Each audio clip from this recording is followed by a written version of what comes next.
और देख लेते हैं जरा जश्न की तस्वीरें। लगातार पटाखे बजाकर, यहाँ पर पटाखे जलाकर, और उसके साथ साथ जश्न इसलिए कि आज बीजेपी ने इतिहास रचा है। 3 दशकों से जो सूखा पड़ा था दिल्ली के में भारतीय जनता पार्टी के लिए, वहाँ जश्न का माहौल है। प्रधानमंत्री नरेंद्र मोदी के पोस्टर्स, पार्टी के झंडे, यहाँ पे कार्यकर्ताओं में जोश, और उसके साथ साथ ढोल, नगाड़े, मिठाई, लगभग सभी दिखाई दे रहा है। कितना उत्साह है और जीत का भरोसा, जीत का श्रेय किसको? उत्साह है हमारे। अभी देखिए टीवी 45 दिखा रहे हैं और आगे आगे सीटें बढ़ेंगी। अब की बार 50 बार दिल्ली में सरकार बनने जा रही है और ये जीत मोदी जी की जीत है। मोदी है तो मुमकिन है। मुमकिन है। मिठाई खिला रहे मोदी जी को। जी जी, आज जो केजरीवाल ने कीचड़ फैलाया था उससे आज कमल खिलकर निकल रहा है। हम लोग जश्न मनाने के लिए आए, माननीय प्रधानमंत्री जी को धन्यवाद करने के लिए आए। प्रधानमंत्री नरेंद्र मोदी को धन्यवाद। शाम को प्रधानमंत्री नरेंद्र मोदी पार्टी कार्यालय में भी आएंगे, वहां पर भी अपने कार्यकर्ताओं को, जनता को इसका धन्यवाद देंगे। पर आज की दिलचस्प तस्वीर ये लगातार कार्यकर्ताओं में जोश देखते ही बनता है। पटाखों की लड़ी लगा दी है। दिवाली है कि होली? देखिए, होली और दिवाली सब एक साथ बन रही है। मैं दिल्ली की जनता का धन्यवाद करना चाहूंगा, जो विश्वास, जो भरोसा माननीय प्रधानमंत्री जी पर जो जताया, उसके लिए मैं दिल्ली की जनता का तहे दिल से धन्यवाद करना चाहूंगा। प्रत्येक कार्यकर्ता की जीत है, दिल्ली की जनता की जीत है।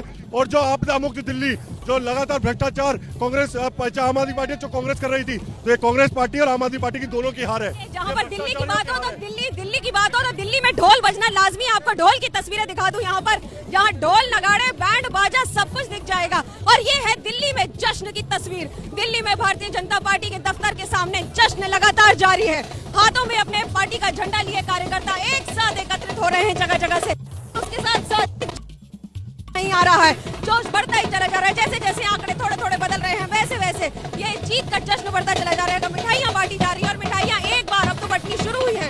कोई लड्डू ला रहा है, कोई पेड़ा ला रहा है और कोई जलेबी का साथ साथ यहाँ पर जश्न मना रहा है। और यही बता रहा है कि किस तरह से के कार्यकर्ताओं में आज इस ऐतिहासिक दिन का इंतजार जिस तरह से खत्म हुआ है, उसी तरह से उत्साह भी देखते बनता है। अलग रंग बीजेपी के कार्यकर्ताओं की दिखा रही हैं। जलेबी भी बड़ा मुद्दा बन गया था हरियाणा चुनाव के दौरान, और इस बार जलेबी के साथ लड्डू भी बांटे जा रहे हैं दिल्ली चुनाव जीतने के बाद। देखिए कार्यकर्ता किस तरह से जश्न मना रहे हैं, डूबे हुए हैं, और यकीनन बीजेपी की बहुत बड़ी जीत है। जल्दी से विशाल जी, आप निसंदेह ये बहुत बड़ी जीत है। और दूसरी बात मैं ये चित्रा जी कहना चाह रहा हूँ कि मैं सुन रहा हूँ कि बार बार ये कहते हैं कि अरे वो कांग्रेस का वोट अगर जोड़ दिया जाए तो, अरे भाई मुझे ये नहीं समझ में आता कि इसका मतलब आप एक्सेप्ट कर रहे हो, you are not fighting the election, you are just fighting to oppose BJP. मतलब अवसरवादिता की होड़ तो देखिए। 6 महीना पहले रामलीला ग्राउंड में गलबैयां करते हैं, क्यों? ताकि आदरणीय प्रधानमंत्री जी को दोबारा आने से सत्ता में रोका जाए।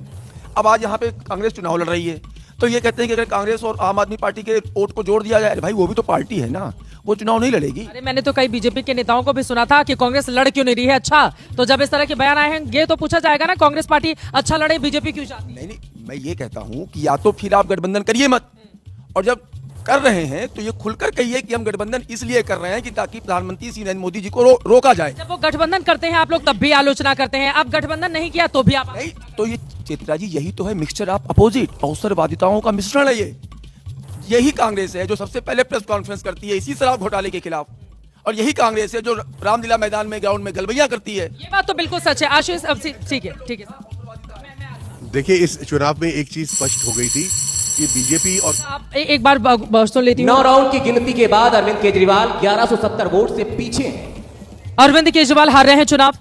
देखिए, इस इलेक्शन में एक चीज स्पष्ट हो गई थी कि बीजेपी और कांग्रेस का एक उद्देश्य था कि आप मुक्त दिल्ली होनी चाहिए, और उसी तरफ ये जो है डायरेक्शन में ये सब जा रहा है। चाहे कांग्रेस को सीट्स मिले ना मिले, लेकिन उन्होंने जो आपको नुकसान पहुंचाना था पहुंचा दिया है। जैसे आपने कांग्रेस को हरियाणा में, गोवा में और गुजरात में पहुंचाया था, ये कांग्रेस वाले कह रहे थे कि ये पे बैक टाइम है और आपको जितना नुकसान हम पहुंचा पाएंगे, अगर आप जब तक खत्म नहीं होगी तब तक हम दोबारा जीवित नहीं होंगे। तो वो इस चीज़ को देखते हुए आगे चल रहे हैं। और सेकेंड राउंड के लिए भी ये लड़ाई है, क्योंकि अरविंद केजरीवाल अगर ये चुनाव जीत जाते हैं और अगर तीसरी बार मुख्यमंत्री अपने बल पे बन जाते हैं, तो जो है कि वो 2029 के चुनाव में इन पोस्ट मोदी सिनेरियो एक ऑपोजिशन के कंबाइंड कैंडिडेट भी हो सकते हैं। उसको लेकिन अरविंद केजरीवाल को लेकर जो बड़ी बड़ी बातें कही जा रही थी, देखिए 2 राज्यों में बहुत कम वक्त में जिस पार्टी ने अपनी सरकार बनाई हो, लेकिन अस्तित्व की लड़ाई का संकट उसके लिए दिल्ली में ही खड़ा हो गया। वो दिल्ली, नई दिल्ली सीट से अगर अरविंद केजरीवाल खुद ही चुनाव हार जाते हैं तो जरा सोचिए फिर आम आदमी पार्टी के भीतर कैसे स्थिति बनेगी।